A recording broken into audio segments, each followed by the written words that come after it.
श्री स्वामी समर्थ. तर आपण आज पाहणार आहोत पराठे. तर मागच्या वेळी जे काही आपण पराठे बनवलेले त्याला जसं आपण मिक्स पिठं घेतली, ज्वारी, बाजरी, मालवणी वड्याचं पीठ घातलेलं, तसंच हे पण आपण ह्यामध्ये सुद्धा तीच पिठं वापरलेली आहे. फक्त इथे तुम्ही मसाले तुमच्या आवडीप्रमाणे घ्यायचे. हळद, तिखट, गरम मसाला किंवा मग हिरवं वाटप, हिरवी मिरची, आलं, लसूण, कढीपत्ता असं तुम्ही घेऊ शकता.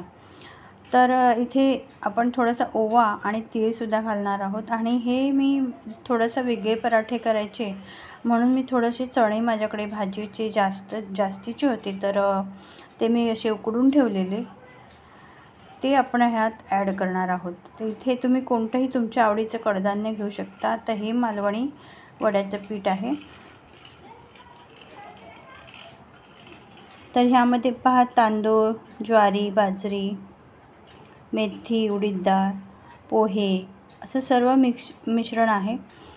आणि हिरव्या वाटणामध्ये सुद्धा हे पराठे खूप सुंदर लागतात.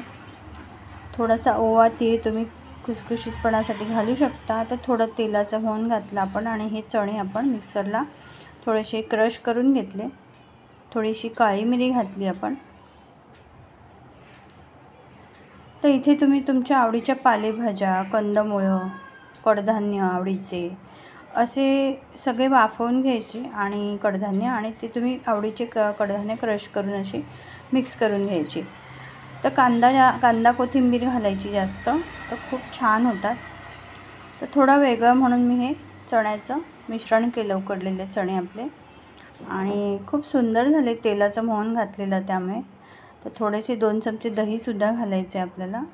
दही किंवा बटर, साजूक तूप असं त्यातलं काहीतरी घालायचं. दह्यामुळे काय होतं, मऊ लुसलुशीत होतात आणि खूप सुंदर लागतात. तर इथे थोडंसं तव्यावर आपण तेल घालून घेतलं. तवा गरम झाल्यावर असे हाताने पसरवून घ्यायचं, त्याला हातानेच पसरवून छोटे छोटे अशी, आणि साईडने पण आपल्याला तेल सोडायचं असतं. तर इथे तव्यावर सुद्धा असं थोडं तेल घालून घ्यायचं. तुम्हाला आवडत असेल तुम्ही बटर पण घालू शकता, साजूक तूप घालू शकता. तर असं हाताला पाणी किंवा तेल लावून घ्यायचं आणि असं छोटे छोटे गोळे आपण करून, छोटे केले की ते आपल्याला व्यवस्थित पसरवता येतात, पातळ हवे तसे. हाताला पाणी किंवा तेल लावून हे छोटे हातानेच पसरवून घ्यायचं. त्यासाठी आपल्याला पीठ हे थोडंसं पातळसरच मळून घ्यायचं आहे. आणि मग त्यामध्ये छोटी छोटी छिद्र किंवा कालथ्याने असे रेषा पाडून घ्यायच्या, की जेणेकरून ते तेल त्यामध्ये घातलं की त्या छिद्रांमध्ये आपल्याला तेल सोडायचं, की जेणेकरून ते आणखी खुसखुशीत होतील आणि खूप छान लागतील. तर हे असे आपण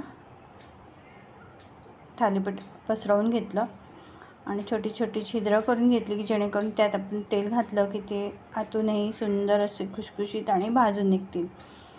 तर तुम्ही सुद्धा करून पहा, कसे झाले ते मला नक्की सांगा.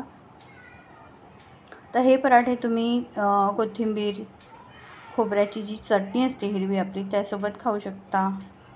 सॉसबरोबर, लोणच्याबरोबर, दहीबरोबर, कोशिंबिरीबरोबर खूप सुरेख लागतात. रोज जर जेवणाचा आपल्याला कधी कधी कंटाळा येतो, तर त्यासाठी आपण हा पोटभरीचा, की ह्यामध्ये कडधान्यसुद्धा आहे, पिठंसुद्धा आहे. ह्याचप्रमाणे पालेभाज्यांची पण खूप छान होतात पराठे. नक्की करून बघा. पालेभाज्या पण अशा आपल्याला बारीक चिरून थोड्याशा तेलावर परतवून जरी तुम्ही त्यात मिक्स केला तरी खूप छान होतात पराठे. काही जण कच्चेच पालेभाज्यासुद्धा यामध्ये बारीक चिरून घालतात, कारण त्या पालेभाज्या असल्यामुळे ते वाफवून शिजूनच निघतात. तर नक्की करून पहा. खूप सुरेख झाले, सुंदर झाले पराठे.